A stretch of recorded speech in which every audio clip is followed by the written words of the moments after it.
I am Dr. Jed Applerouth, founder of Applerouth Tutoring Services, and my main man, Matt Kiesner. Hello. Matt's been working for a decade solid plus, helping build our curriculum, train our tutors. He knows this test back and forth.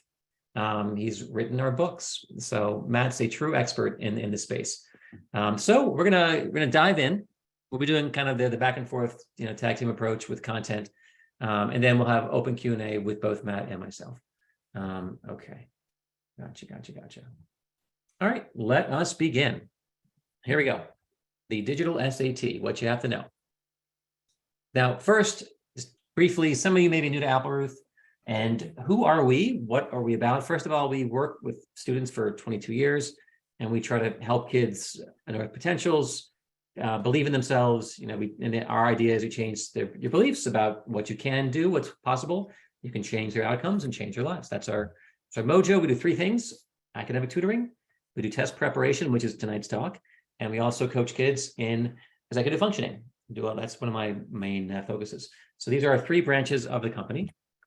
Tonight we have a 5-point agenda. What is this digital SAT? What are strategies, which is very pertinent to students who are out there and parents, just to know what your kids are going to be doing. A timeline.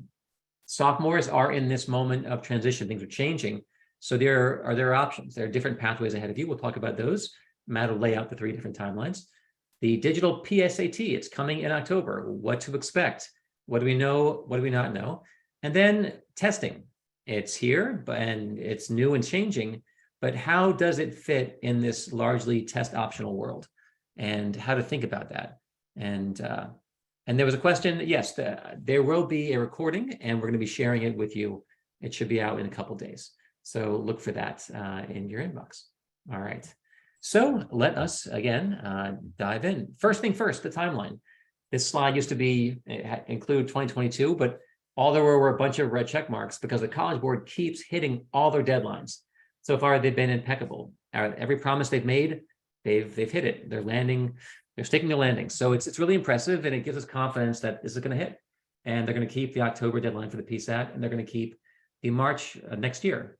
The previous 2 big changes to SAT, 2005-06, and then 2016, they were actually delayed a year, each one of them, for various reasons, but we don't see that happening this time. I mean, they're on track. March was the transition for all non-US kids to a digital adaptive SAT. They took it, and it went off pretty darn well. We have a lot of our students taking it, and our partner students, and the results they're in, and the feedback has been good. October, PSAT is going live for the grades 8th, 9th, and 11th. That's going to be you, sophomores. Test return is going to be back before Thanksgiving. That's new. Typically, it comes late December, even January. But one of the beauties here, it's efficient. There's no more mailing paper. It's all instant, and that's really nice. December is going to be the very last paper SAT in the US for you sophomores. Then it's gone. With the caveat is, unless you have an accommodation, and for a paper-based test, we'll talk more about that later in the talk. And then finally, March 2024, we're in May, so we're talking 10 months. Paper is gone, and the digital SAT is here. And that's the new era of testing that has arrived. Oh, Jed, one quick thing. Yes, we left off the 10th graders next year for next academic year, but they're taking that as well. So you said 8, 9, and 11, but the sophomores are taking it later. It's a weird thing. But but if they take they can still take it as the day of the juniors, I believe. Okay. There is a PSAT 10 only that's offered in the spring, but not a lot of schools do that. Okay, but I think the digital adaptive, it's an interesting. Well, we can talk. I think there was something weird about the sophomores that was in the original language. We'll look at that. Not a big thing, and it shouldn't affect this group. Yeah, but there was some. Yeah. So, but yeah, sophomores going to be in the mix too. But the question of when next year you'll take it, we can maybe find the answer maybe while we're doing this.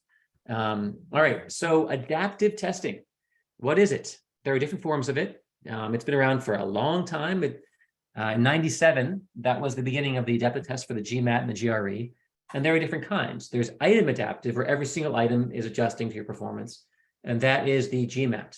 So if you miss the first 5 count a lot. It puts you on a different path. Then there's the GRE. The way it's been since 2011 is section adaptive. The way that works is you're in a section. I can go back and forth, change my answers. Things, don't count more or less like in the early part of the section. But when the section's done, bam, it calculates my score, and then sends me into the adaptive module. It's going to be either a relatively easier module or a relatively harder module. And that's it. And then you go on to the next topic. So we'll talk more about this, but the idea is you have a baseline test.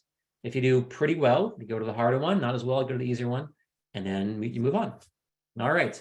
So the test is going to be administered on, most kids will use their own device. You're going to use your MacBook. You're going to use your Chromebook. You're going to use your tablet. You're going to use, your own device. If you need a device, you can get one. You can request one to the College Board.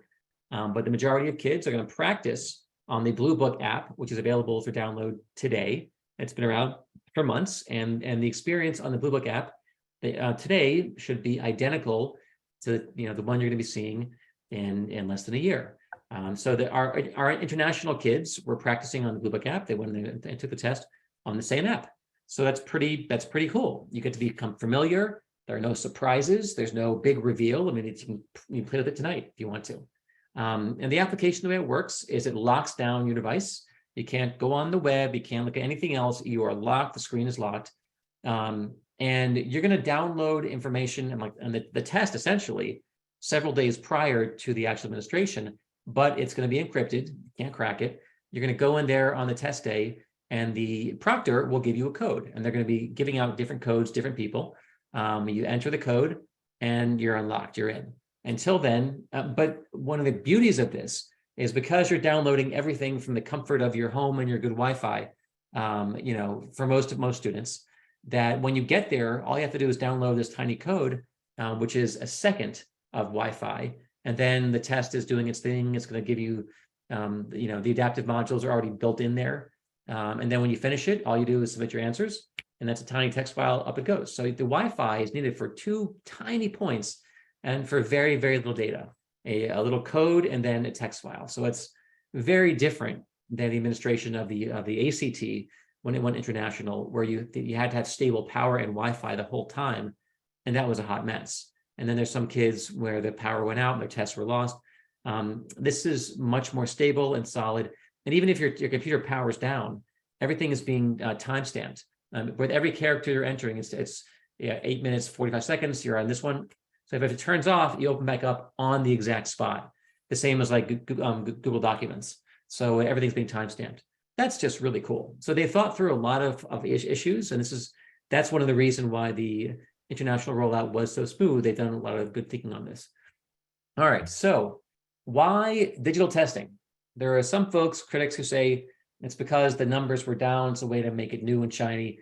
But honestly, I've been in this space for over 2 decades, and this was always where it was going. This was always the answer. Digital testing, because paper is inherently insecure. If you were curious about the space about 6-7 years ago, there were a spate of testing scandals all over the world, where they wholesale were canceling the tests for all the kids in South Korea, all the kids in Hong Kong, all the kids in Egypt, and all these kids who weren't bad actors were penalized because one person took a piece of paper, because again, they mailed them out early, and they're sitting there, someone may have an incentive, and they go and take a copy, use their phone, scan the images, put it back, and then upload it, and then it's compromised. Because the way the internet works, if someone has it, everyone who can go on their site can find it, and then the whole thing is broken. So paper with fixed test forms is inherently insecure. It's prone to cheating, and it makes it less reliable, and it's a problem. And so digital testing, this solves that problem. Additionally, you get rid of all the logistics in terms of shipping paper and Scantrons, which over the years, some have gotten wet, some have gotten lost or delayed in the mail. All that's gone. Digital, bam, bam, files up, files out. It's easier to schedule. We're going to have more testing in the school days. I heard actually this morning, David Coleman, the CEO of the College Board, said they're expecting this year, 2023, that 68% of SATs are taking place during the school day in schools, which is amazing. It was like 30 low percent a few years ago. So this is on that same push, more security. Accommodations are much easier to receive, and they're much more effective in digital administration. Results come faster. The international kids got their scores back in 10 days or less, which is great. And also tests can be efficient. Digital tests that are adaptive, you don't have to ask so many items. You get to the same score, same answer more quickly. So here are the big changes.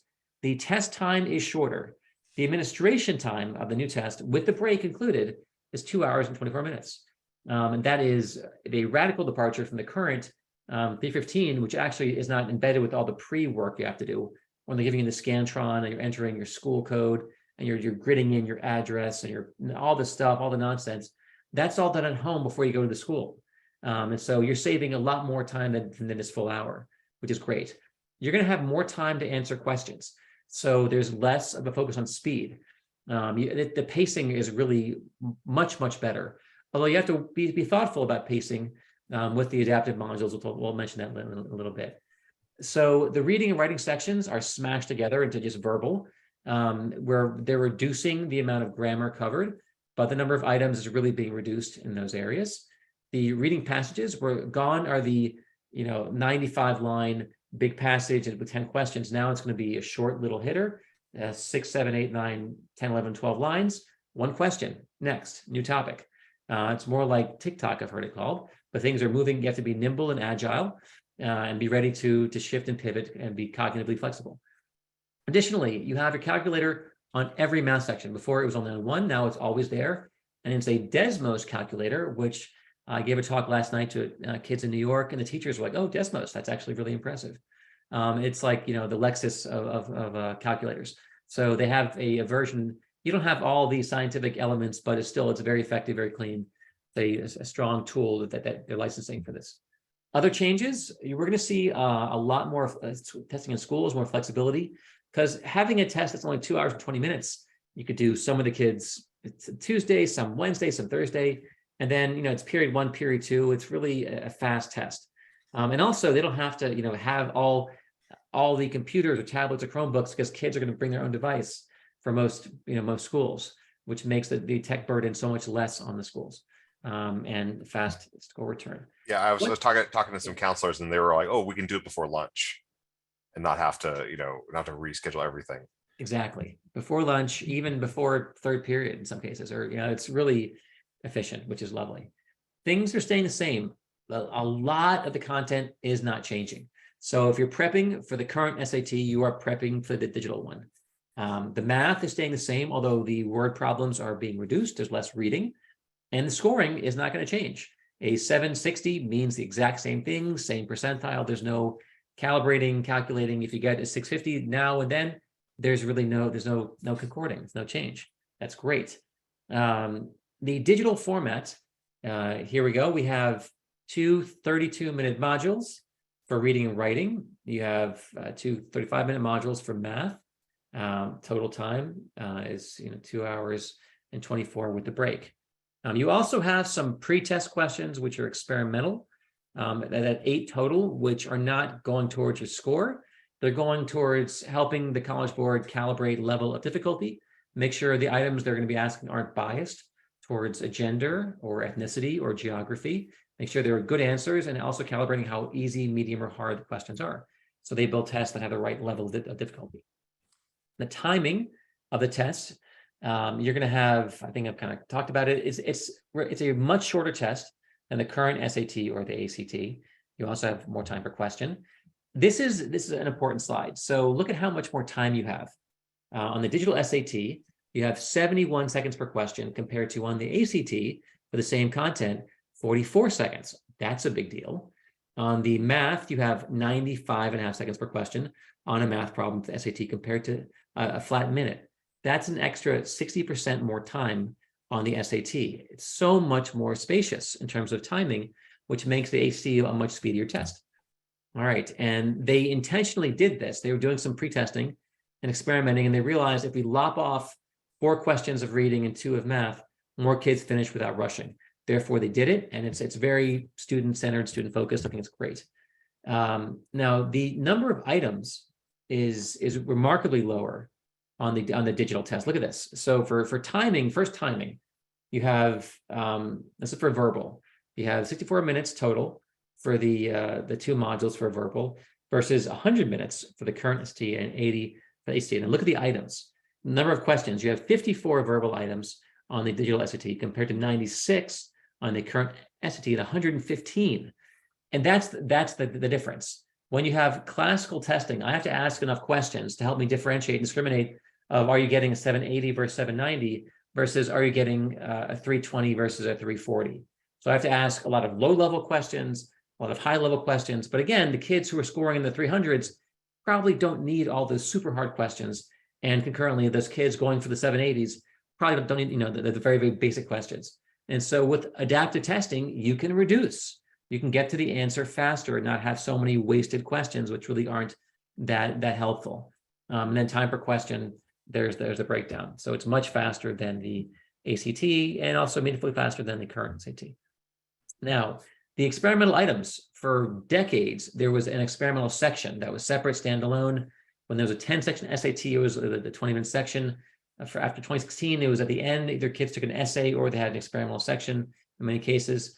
But now they're baked in. They're going to be 8 items, and they're trying things out. And because it's digital, they can pre-test 1,000 different items on the same testing day, because every kid can have a different pre-testing question. Now, adaptive, again, it's section adaptive versus item adaptive. Additionally, we're going to have every test form is going to be slightly different order of questions, different order of answers, and potentially even different questions that you're seeing that your neighbor's not seeing. So there's also a piece, I want to throw this out there. Don't get too fixated on this, but there's something called item response scoring. And the College Board said this is baked into the scoring rubric, how they're doing it. And for 90 some years, the conversion between the number you got right and the scaled score was always very simple and linear. Every item counted the same. That's going away. Now, different items will have a different weighting. And that's called, and the reason is they do pre-testing. They understand if a student misses this question, they're going to also miss these 3 questions typically. So why don't we load this question more, knowing that versus asking all 4 questions, let's get there faster by counting this question a little more heavily. And also, so they're assigning different weights to questions, which is different. So the scoring, here's how it works. For math, there are 20 operational items, 2 experimental. If I get 0 to 14 correct from our early rounds of playing with the Blue Book app, I'm going to go to the easier section. If I get 15 or above, I'm going to the harder math. And that's going to be how that works. My score is effectively capped around a 650 or so if I go to the lower module, but I could go up to the ultimate score on the more advanced module. In a similar fashion, if I go to the harder module and just tank it and miss everything, even beyond chance, I'm still getting credit for the ones I got right on the first section. So I'm getting a 460. It's important to note that if you miss 5 of 20 items, a fourth of the items, you're not, even on the current test, you're not getting a 700.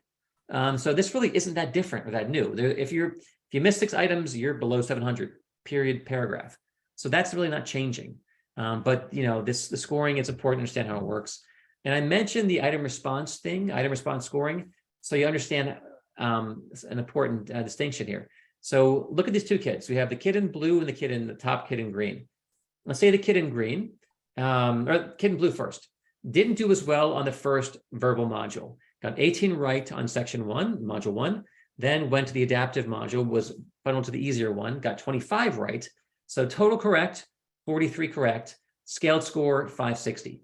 Compare that to the student who did very well in the first section, got 25 right, may have gotten some really hard ones right in there as well. Then tanked section 2, got 7 right. So total correct, 32, but that student's scaled score was a 580. So 43 right, 560, 32 right, 580. That's a departure from the way it's been for 90 years. But it's important you understand that. It's not how many got right, but which ones you got right, and also on which section. That's a big change. But don't worry so much. I mentioned the scoring edges. If you go to the easy section, you're capped at roughly a 650, give or take a few points. And then the lower limit, you're getting credit for getting into the harder one. So 460 is where you're baking in. All right. And then getting towards my end of my slides, the modules that are adaptive are very different looking and feeling. The average level of difficulty is very different if you get routed to the easy module or the harder one. And I'm going to show you this. I love this slide. And to me, this kind of encapsulates what is adaptive testing and what this adaptive module thing means. So the blue is the baseline. The blue is where everyone starts. And they're going to give you a smattering of questions, some easy, some middle, some hard. They're kind of focusing more in the middle. So level 1 questions are pretty easy. They're giving you 2 of them. Then level 2 questions are a little bit harder, still on the easier side. They're giving you 10 of them. That's the most common question type on this module. Then they're going to give you 7 level 3. Definitely some hard stuff in there, but only 3 level 4. So again, on this baseline section, you're seeing easy, a lot of medium, and a few hard.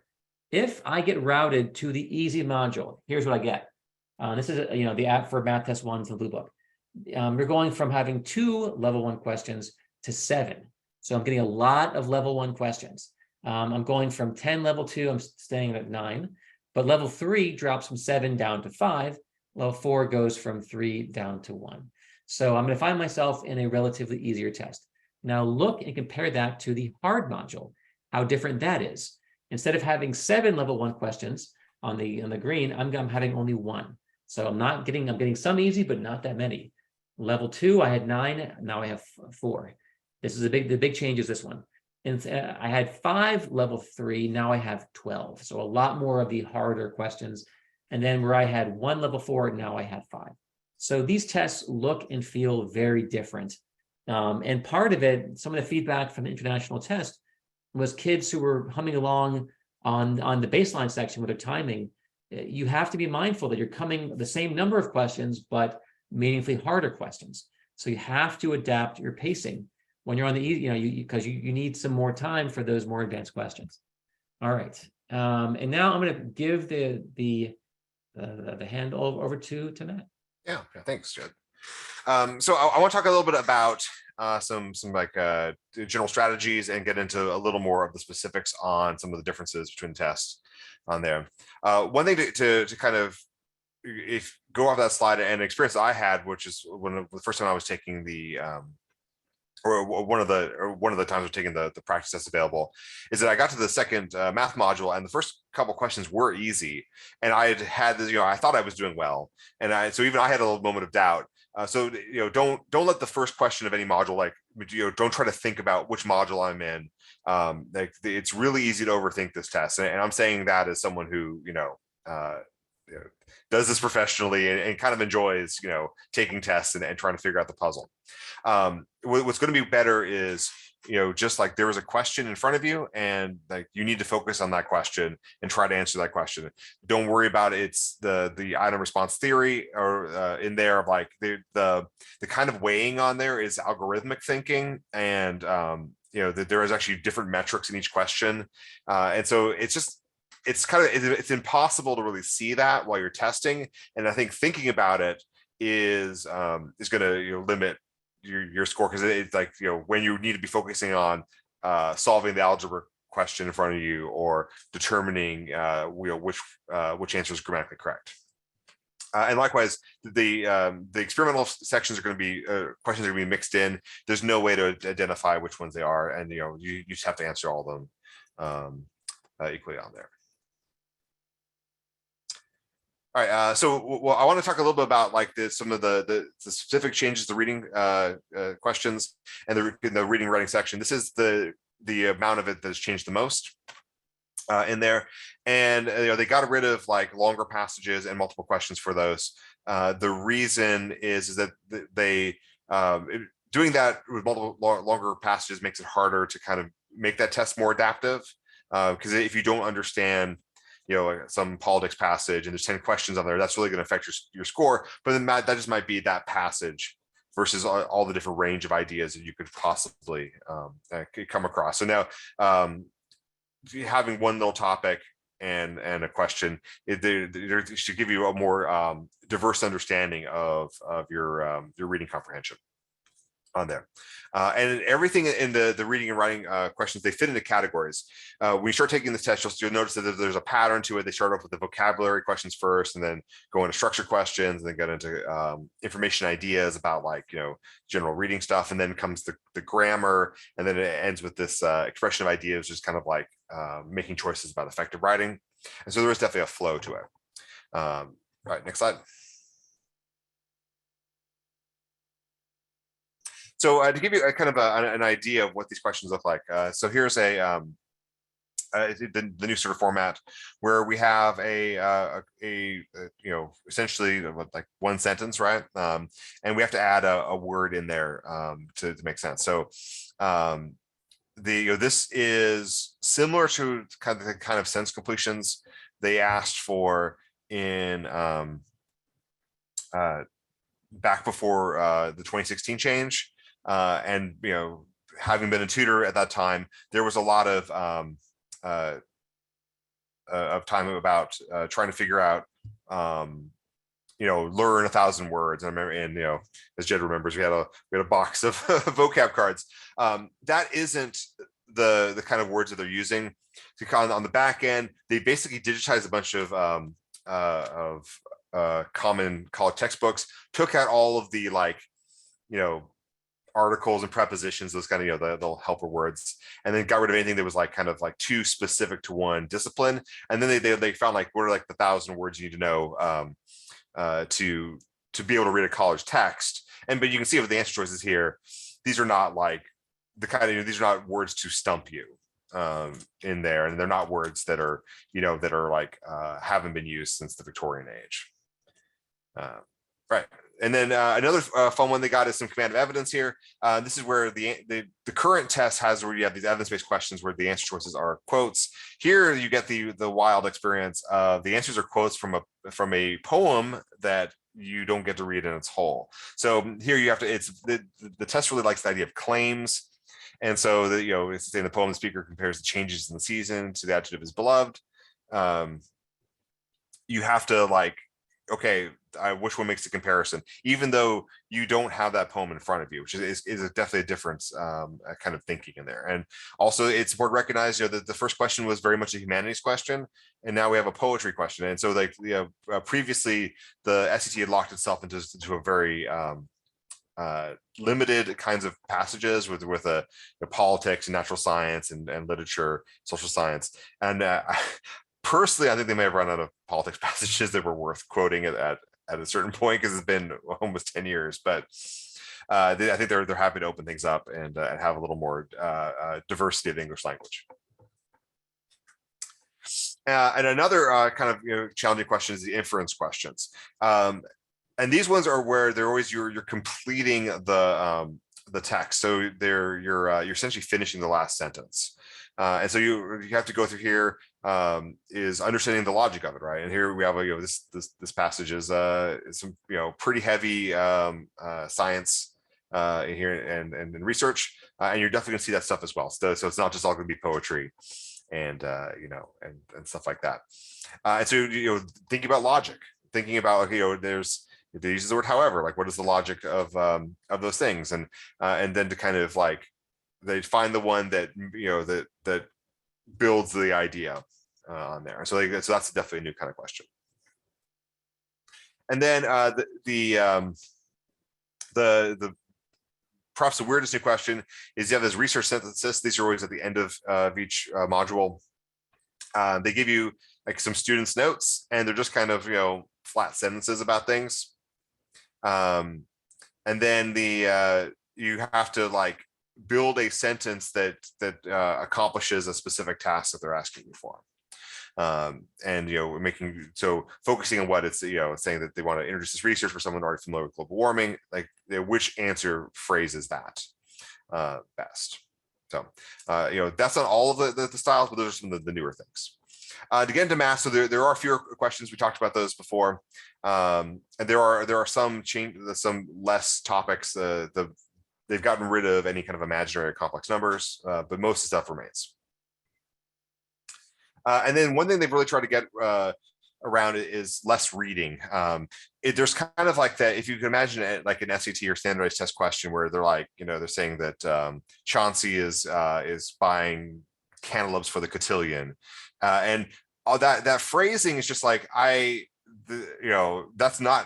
not going to resonate with every student in there. Where you could have said a student is purchasing fruit for a party, right? Where and that's sort of making it simple. and making it straightforward and not trying to add any kind of like linguistic hurdles. What they really want the test to be is the reading test is about reading. So there's no math on that. And the math test should be about math and not testing your ability to kind of decode a tricky word problem on there. So yeah, far fewer like real world examples, but lots of pure math, lots of graphing, lots of algebra. The real world problems are mostly going to be of statistics and or data interpretation. So I think that will be a big difference in there. Going with those. And then there's going to be Desmos. So you can play with Desmos right now. It's desmos.com. Well, we'll wait till we finish. But they built in the online graphing calculator. And to kind of understand the backstory, the SAT wanted to test like quadratics, and they wanted to test graphing parabolas. And they recognized that not everyone has the super fancy calculator. And so back when they changed the test in 2016, their goal was to take away the calculator from everyone. And so now they could test on the equal playing field. It doesn't matter if you have like a super fancy calculator that has a quadratic solver. No, you're not allowed to have it. And that's the reason why they did that no calculator change on the current SAT. I think they have a more interesting solution. So now they have a fully functioning graphing calculator that every student has access to. And so, knowing how to solve that and use it is definitely an advantage. If they give you a system of equations, you can just put them into the calculator, and if you're asking what the solution is, like it's where they touch. Like that kind of thinking is going to be really helpful. You can also bring your own calculator, anything you want. I will say that Desmos is a little clunky with arithmetic. It does work, but it does kind of it's not its strength. And when I was taking one of the practice tests, I mean, I reached over and grabbed my scientific calculator just because I was trying to figure out some percentages. So you might want to bring that as well, and you can use any calculator. Someone asked that you can definitely use scratch paper and a pencil, because obviously you should be writing down some algebra steps. Those are the good math form is still true. So learning Desmos and learning how to use it creatively, learning its tools is great. I know that our on the curriculum team, we're working on building a Desmos guide, and I definitely learned some stuff just going through that of how to getting beyond sort of basic graphing. And you can put multiple equations on there. Pretty much all the functions that you could do on the web-based one you can do in the SAT, and anything that they've taken off is really has no use, because there's definitely a lot of stuff you could do that isn't tested that they still left in. So knowing which tools work and what's effective is smart. So some of the changes in here, the current test that they've definitely pushed a little more of the advanced math in there, and now that everyone has a graphing calculator, they can now test in higher power functions, cubics, etc., in a way that you can solve things graphically. They've definitely gotten rid of, or they've reduced problem solving and data analysis. Previously, there have been a lot of word problems about understanding, there's this premise and here's an equation and what connects to the equation. To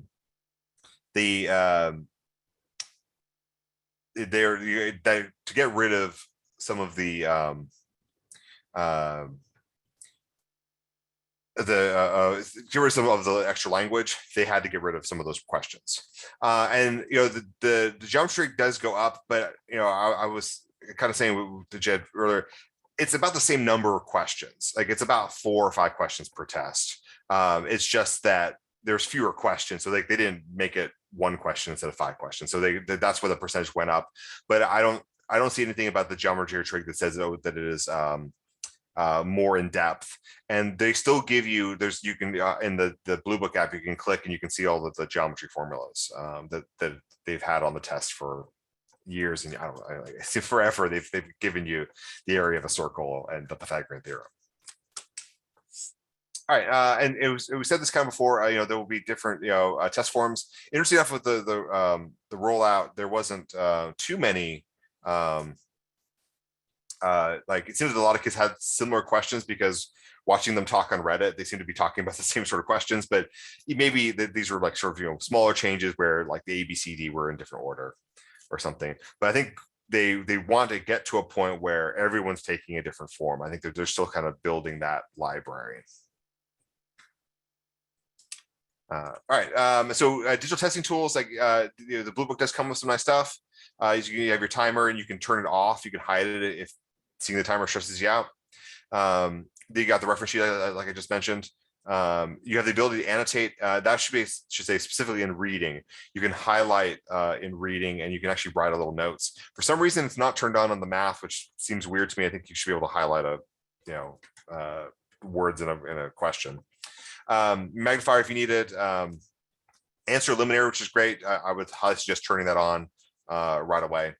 And when you don't like an answer, you can just say, you can hit that, and then it just, it puts a line through it, so you don't have to be thinking about it. It's good. And all right. And you can keep track of the questions there. So someone had mentioned in the Q&A that you do have the ability to go back. As Jed was saying earlier, it is a section adaptive. So you get into module 1, and within that time frame, you can go wherever you like. You can do all the odd questions first, and then do the evens if that's what you want to do, or go backwards. There's no one is stopping you from moving around the module, just like you would have in a paper test. It's only once you finish that module, it does basically a little mini score, and then it sends you to either the upper or lower, and then you're in that next module and you can move around that. So it's not the kind of thing where once you finish question 1, you can never look at it again. In fact, I mean, as you can see here that you can mark it for review if you want to go back to a question. It is actually set up to do that.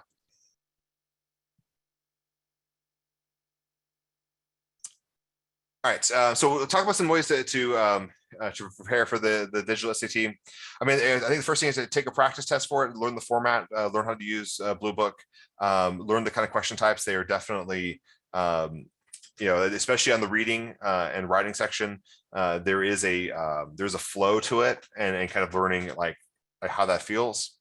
And as I kind of mentioned before, don't worry about like the big picture of this. If we have we only have so much brain power at one time, and thinking about how much weight this question has and how it will lead to your outcome later. I mean, it's being graded algorithmically, and that's be very hard to process. So my strong advice is, like, there's a question in front of you. Let's get that question right. And let's not worry about, how that's going to affect the long term, because if you just focus on what's the task at hand, it's going to go a lot better. Then you try to like game the system or create a, okay, if I do this, if I get this many questions right, and then, miss these questions, I'll go to I strongly discourage that, that kind of thinking. I think it's just better just to do your best, and let the algorithm figure out the rest. And then certainly get familiar with Desmos, and like think about practice trying to use Desmos creatively to solve something, and kind of make that make sure you feel like that's part of your skill set. All right, we're going to pivot, and I noticed there are 9 questions in Q&A. We're going to get to them at the end, and we may run over a little bit. Matt and I will stay and hang and hit all the questions for sure. Mm-hmm. But accommodations, that'll affect some of you, not all of you. And part of it's going to make it much easier to deliver accommodations. If you plug in your code for the SSD, and then boom, the computer gives you extra breaks, time and a half, double time, not the proctor. The computer determines that. Additionally, there are accommodations that are just built in. I can change, the font or the font size or the color, things like that in terms of. And the calculator used to be an accommodation to have it on both sections. Now you have it all the time on math, and there are screen readers and things like that. So there is a paper test. This is important to throw out there. They were not 100% clear on who is going to be able to access the paper test. We were on a webinar with 4 insiders who are pretty high up the College Board, who said, if you have an accommodation, you have a disability in the code, and you request it, you can get it. but then their information on the website doesn't reflect that. They say, if you are unable to test, you should request one. So the paper form is a little bit longer. It's a little bit speedier because they have to ask more items. It's classical testing theory versus adaptive. Paper doesn't adapt. So here is the format difference. The sections go from 32 minutes to 39 minutes, and there's every question counts. And on math, it goes from 35 minutes to 43 minutes. So testing time goes up by 30 minutes. So that is, so it's 254 versus 224. And it's been that if you have extended time, you will still receive extended time for that linear test. That's right. That's right. Yeah. So and you can also get extended time for the digital. Yeah. As well. And also double time. And the Yeah. nice thing, like now, double time is administered in one day because it's 2 hours and 24 minutes. Now it's 4 hours. I mean, the test used to be 5 hours, with the reading and all the content. So now it's just a much shorter test, which is a lovely thing. So feedback. Again, our international colleagues, our students we work with in prep, the international rollout was a success by nearly all measures. They had a few number of cancellations, but fewer than in Cali, New Jersey, New York, and Florida combined. Most kids were rescheduled in 3 weeks, and the tech issues were really minimal. It's pretty cool the way they're doing. They invent the proctors have an app on their tablet, and it tracks every single student. It helps them allocate the codes. Your code 345857, your code blah blah blah. Also, you can track every student's progress. If a kid's stalling out and not making progress, the proctor can see it and say, "Are you having a problem?" So it shows their progression in terms of the items. That's pretty nifty on this. And also it has, if you're having this problem, here's a solution. Before they send them to the dedicated tech room, the proctors can help right there and then, but there is full support. And most kids who had issues, the issues were with getting the code plugged in, and then at the very, very end, uploading the text file. That was it. Otherwise, the administration was smooth, because the whole thing is the app is on your device. You don't need connectivity. As long as, and it's not very glitchy. It seems like it's working, and it wasn't a problem. The feedback, this was important, and I learned something, that the pacing, you get comfortable on the baseline pacing. Okay, I have 32, at this much time, but then if you are routed to the harder section, the pacing that you experience on the baseline, you have to up tempo a little bit, because again, your level of difficulty is going from, like a 2.4 to, a 3.3. These are harder questions. So so you can't get into that rhythm you were in on the baseline. You have to approach it like, I have to actually move a little bit to make sure, I have time for the harder questions. And everyone said, Desmos, you have to know it. Going in there cold, not smart. Practice with this calculator, because it's an important piece. And I'm a big fan. I was using it, and I'd never seen it before. I thought it was very helpful. Seeing, here's the question, here's the stuff. And as Matt mentioned, you can plug things in and see the intersections. It's all right there in front of you. It's really a powerful tool. And the scores came back, and they came back quickly. So within 10 days, the vast majority of our kids got their scores back.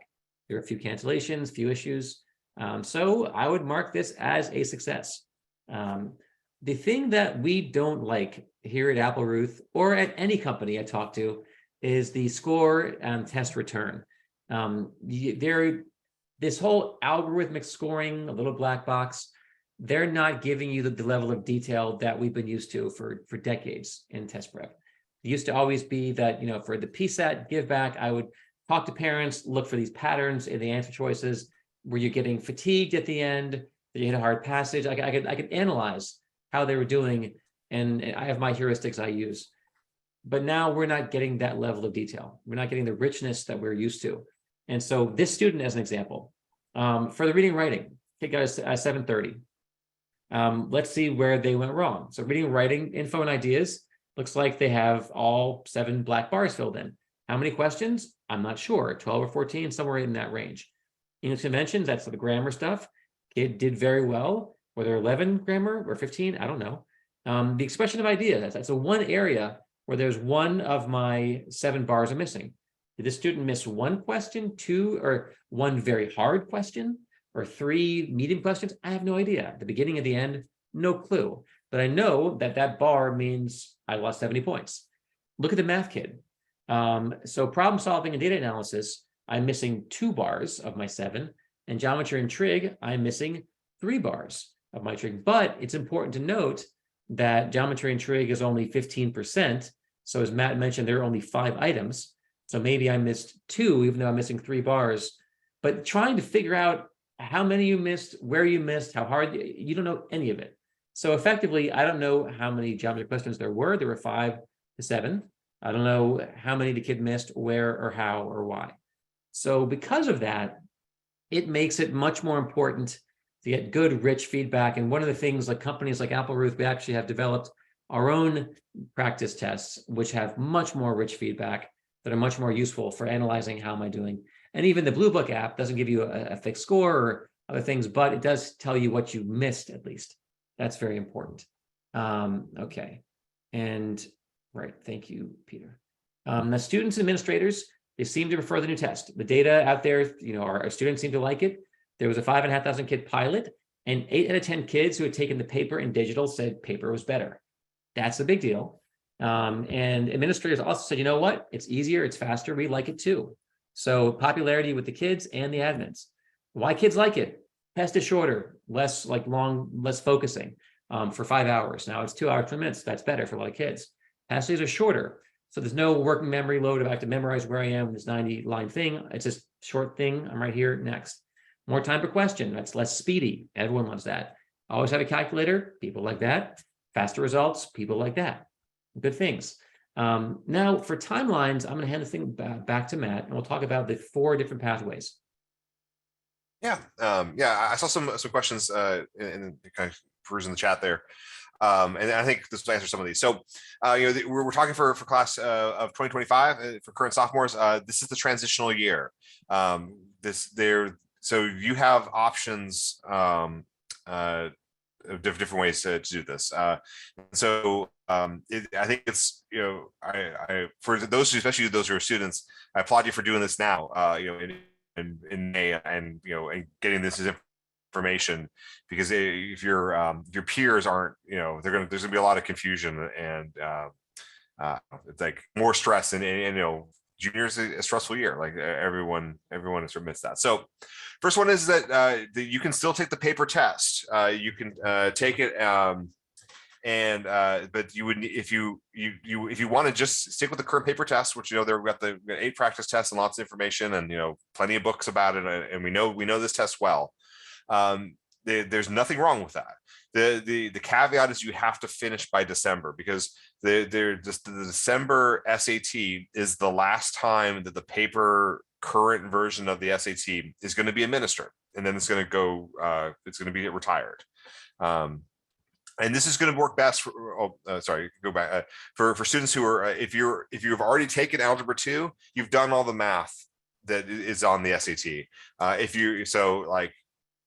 you're going to be taking Algebra 2 in your junior year, and that describes some students, that might be a harder path, because you wouldn't have you would want to probably wait till later. Okay.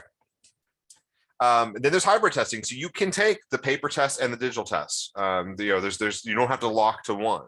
And so I know I'm working with some students who right now who are sophomores, that they want to do the digital test, but they're going to take a paper for safety, and that the counselors want them to do that. And so to get those in there, so that they're going to be testing the paper in the fall, and then transition to digital in the spring once it's offered in March. Obviously, paying attention to the PSAT as part of that journey as well, because the PSAT is going to be a digital test. And it's totally okay to go digital all the way. Like if you would not be able to take a digital test until that would count until March, unless you want to fly to another country and take a winter break SAT somewhere. Like that's you can definitely do that. Or perhaps you're based in not in the US. Then digital's only unless you do reverse and come to the US and take a test, which I've heard a couple of students do. Let's not get too in the weeds there. All right, so then you would definitely want to prepare for spring. You could, this is good if you're taking Algebra 2, because you're going to know a lot more math by March or May than you do in August. And then definitely the PSAT is important, whether or not you're thinking about national merit or anything. You want to just use that as exposure and to get some predictive scores. And so definitely that. And then the other option, we haven't been talking too much about the ACT, but the ACT is still around, still hanging in there. It's a test we know well. Like as I can say, as an Applerouth tutor, real good at increasing people's scores on it. Like this is definitely something that we're feeling more comfortable with. And so the ACT has no plan to change. It's still going to be the paper test, still going to be the same structure. I think they're at most just waiting to see what happens with the SAT, and if that how the market bears. They're not looking to immediately jump on there. And also to note is that ACT does have some other things. It is a faster test, and that can be an issue. It does have math that goes well into pre-calculus, and so I've definitely seen students who hit math limits, that there's certain more advanced trigonometry ideas that they haven't done in school. And there is that science section, which is a speed run through some science passages and trying to determine, what's going on there. And so we have this nice graphic here of, starting with May. And so that you could have a summer prep, fall testing, and then that would be, you would stick with the paper test and get that done. And there are, you could take the, we didn't forget about July or anything. There's just no SAT test then. So you could take it in August, October, November, and December. And you can even take the May's, and the May test is a Saturday, but you could even take the June test. So there's still opportunities to test with that paper test. With the digital moves on to March, and then it just continues, and it will be digital in perpetuity. And so you could have it where you do a mix of that middle thing of take the paper test, then try to start with the definitely take the PSAT, and then move to digital, or you can do full digital, which again would be that delayed start on there.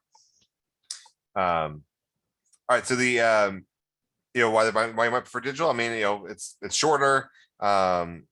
They allows you to focus on math and not have to worry about weird word problems. If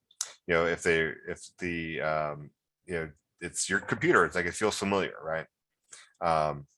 So one thing that if you're not sure which path to do, I think getting a baseline.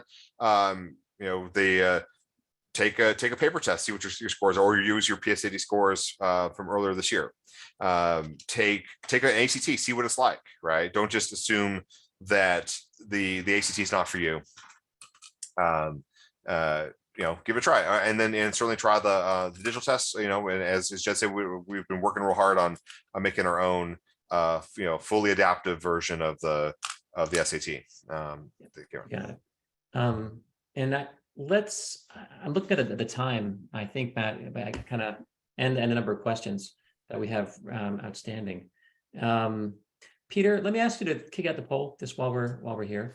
And everyone, we have a poll. It'll take you about 20 seconds. Are you a student, parent, and educator? If you are you high school? What grade? This is super fast. Helps us know who we're talking to.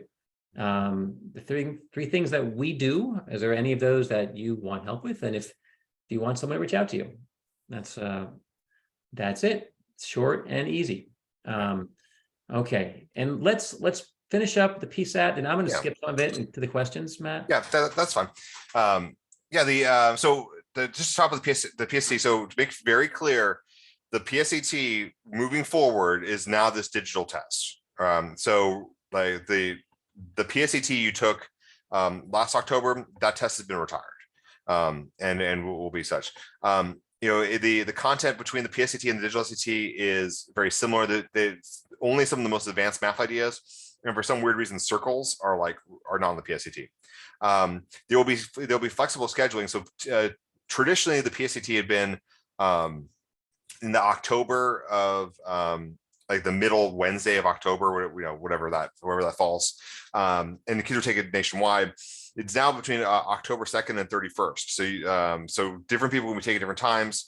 Some schools are talking about, giving it to their ninth graders first, just to see how it goes. And then, giving it to the juniors, later, so that when it could count for national merit. And that it'll still have that weird score where like it's 760 per section, not 800, because the SAT believes that the PSC is a little bit easier, and they kind of push your score down. But it is actually the same number of questions now, so it's kind of weird. And you'll have your scores by Thanksgiving. So it used to be early December. And I definitely one more slide I want to mention, then we'll move on to those. Oh, there you go. And then what about national merit? So the PSC is still going to be used for national merit for as a qualifying score when you are a junior. In the past, the national merit has used its own like sub scores to build like their qualifying score. There was kind of a weird metric that they had used. It is unknown what the metric will be for this year. One of those closed door meetings, the College Board said, yes, we're partnering with them, and how they want to use these scores is up to the national merit, and they haven't made any sort of determination of it yet. So if you're interested in national merit or a lot of the other, there's a lot of other scholarships you can qualify for, things for different groups. Definitely take the PSAT seriously. It's gonna be. I think a lot of kids are not going to, not be prepared. So I kind of imagine that cutoff score is going to go down a little bit just because it's new, and we saw that with the 2016 rollout, or excuse me, the 2015 PSAT rollout as well. But it still counts for all that. And we'll call it a super score, a paper digital test. That's the big unknown. That's up to individual schools. And so I think, as a student, you really can't, you can't assume it. You'll know that by the fall of your senior year, and it'll probably be not a thing where every student is, every school is making the same policy. All right, we got crickets. Well, not from the audience. We got lots of good questions. Whether we want to transition into and let me, in test optional emissions, there are whole webinars we give about that in terms of what it means, why test scores are still impactful and meaningful, and there's still some advantage for kids. Kids are getting into college at higher rates with test scores. Some schools quite substantially, even like double. So test scores, if you're on this webinar, you're still learning about test scores, and colleges are still using them with that question, and some schools are requiring them, and it seems like there seem to be several more, the state schools especially. We saw going back to Tennessee and other places. UNC is exploring it. Texas potentially. I've heard rumblings of maybe UVA. There are certain schools, big states that may go back to being required. It also can affect merit-based aid and scholarship money. And so Applerouth, we have 20 years doing this, 22 years. We currently have a digital SAT and ACT, and we are excited that we have developed our own digital SAT practice with much richer feedback than is available from the College Board, with scoring, analysis, problem, like analysis by section. So we have that. That's something that's really useful to administer to you guys. And again, we do these three things. Test prep is one of our core pieces of our work. And now we're going to shift to our 27 questions that I've been lining up. Lots of good information. Why don't we just dive in, and I'll feed some to you, Matt. Great. All right. Will it be harder to change answers when I go to digital? Unable to go back here? No. You can go back and forth until the section's over. Scrap paper, yes. Everyone gets 3 pieces of paper. If you need more, you asked for more. All right. Next question. If you don't answer the first question, well, are you already bumped? No. That we kind of answered some of those, but the module changes. You have the first section, and then it calculates your score, and then it shifts you. You can change your answers 1,000 times until time is up on the section. All right. So you definitely can. That was a big question people asked about. All right. Summer prep. What's your advice on taking the paper or digital or both?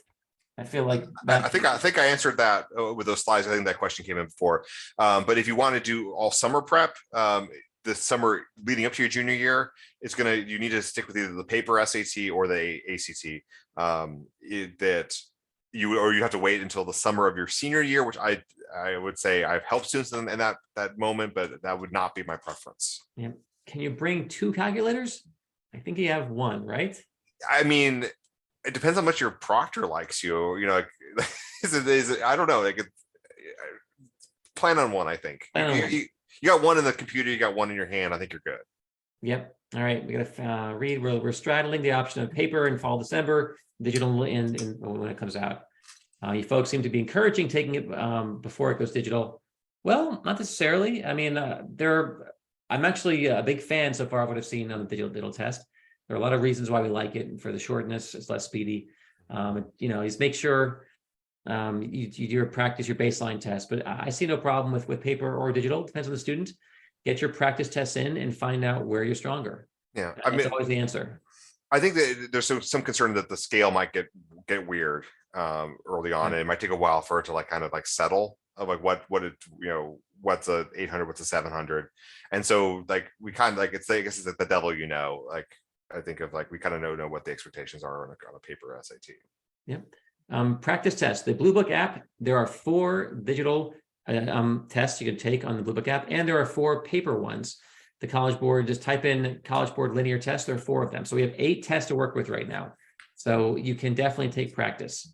Yeah. Sorry. Strong caveat. The linear tests have a lot of the same questions as the paper test, so they're not. It's not truly 8. Got it. So the linear is just showing you an example of some extra questions. Yeah. Beyond. They're kind of shuffled, but they're shuffled. But okay, that's very helpful. Yeah. So. Will you be able to see the reading passage on one page and the question on the second page on that one screen?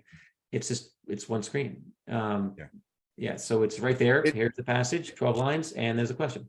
So that's why the tablet. It's set up just like just like the just what I showed like when we showed the passage question. That's the way it looks. It's like it's 2 columns. It's the break. It's 2 columns. It's all right there on the same page.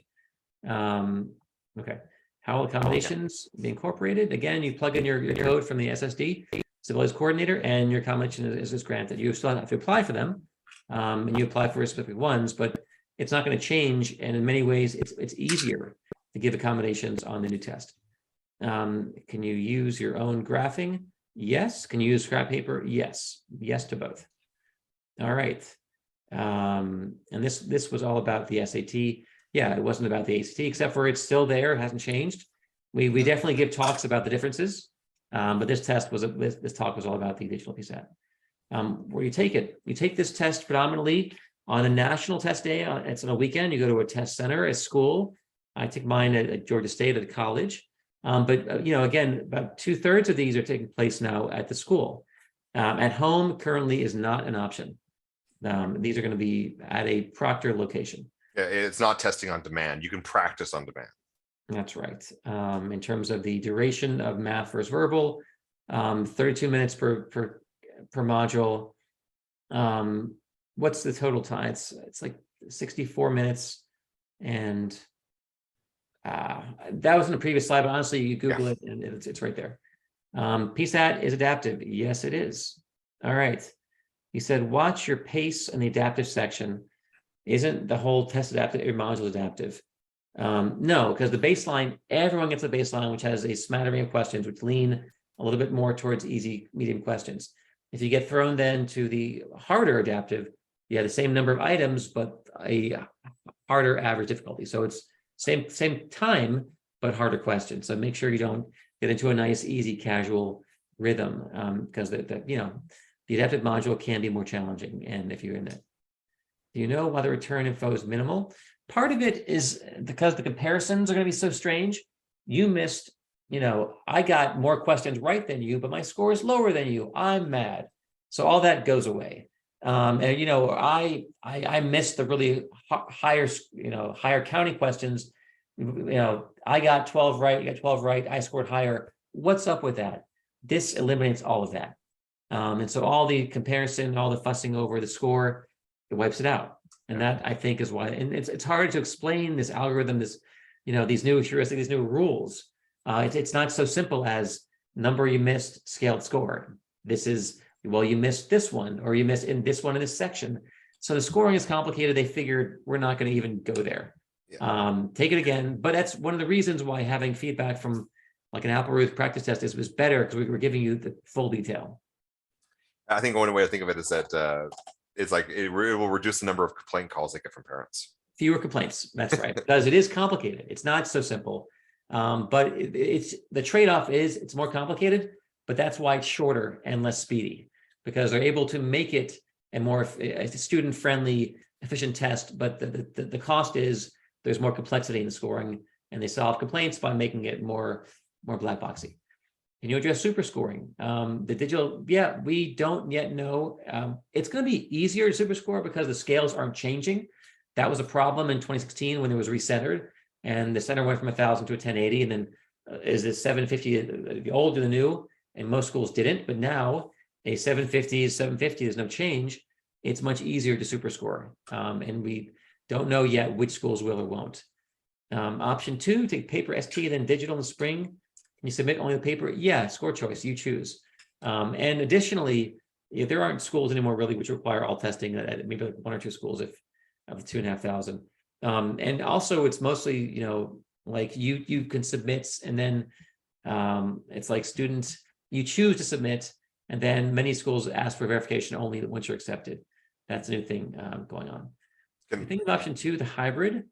Does it take more work to prep for paper and then digital? Can I grab that one? Get in there. All right. So I think that it may take more work to get used to the paper test, because I think there's more grammar concepts. There's a little more math, and you have to prepare for the no calculator. But that being said, I don't think it's that hard of a leap to go from that paper to the digital. And so yes, it's more work it might work more for the paper, but I think the other side of it, if you want to take the digital, you're not starting from zero, and it's just like that's just sort of the way the historical sequencing we have to deal with, right? Which we're never going to prepare for the digital and then prepare for the paper. Got it. Can the super ST be applied? Yeah, they can if they super score, they can super score across the two. That's right. All right, Matt, how about the next one? Yeah. All right. So I said that my daughter's concerned about her heavy AP load in the next spring, but would benefit from digital. Is summer after junior year too late?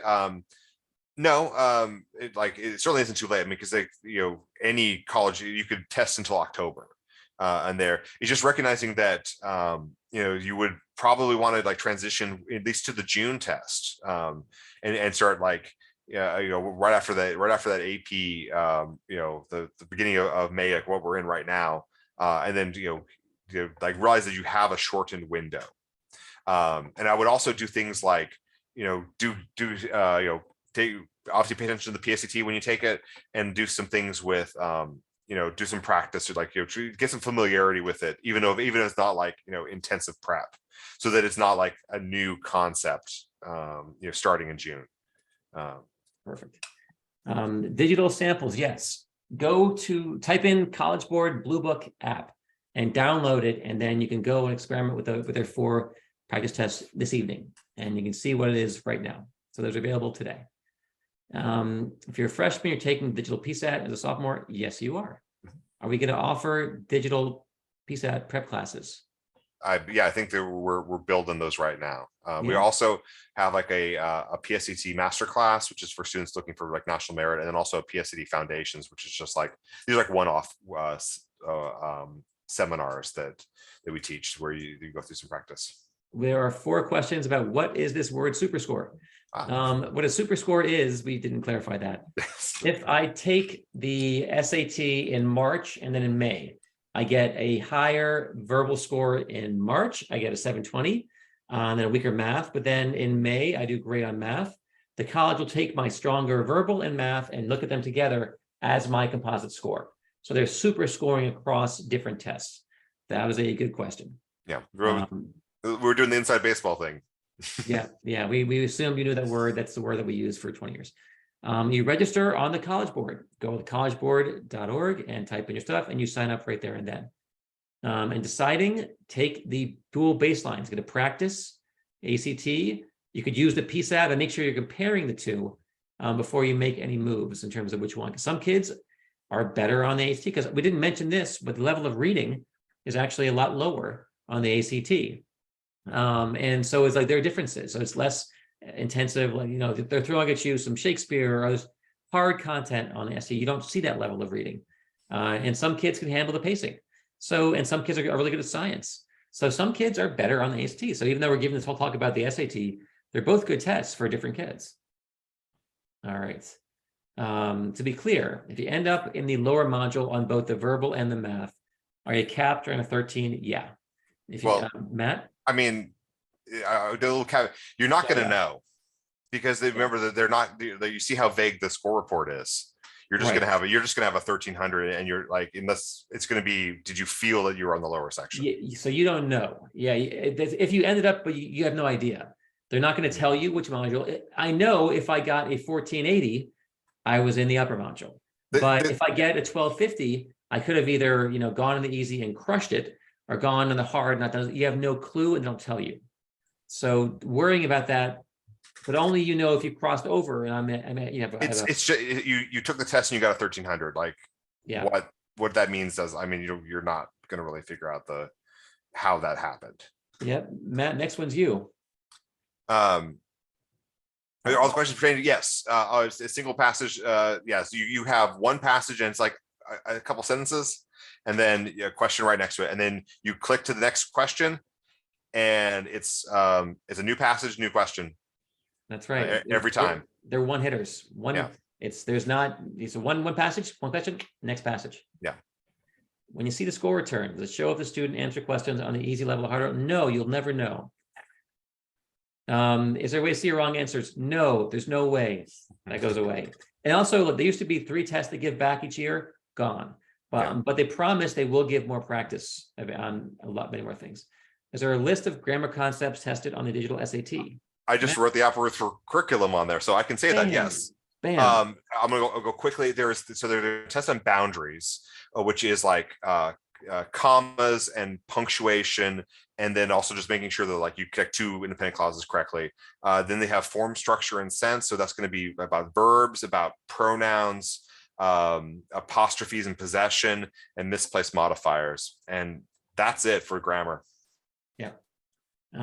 Feedback. They tell you how you got the answer wrong? No, you have no idea.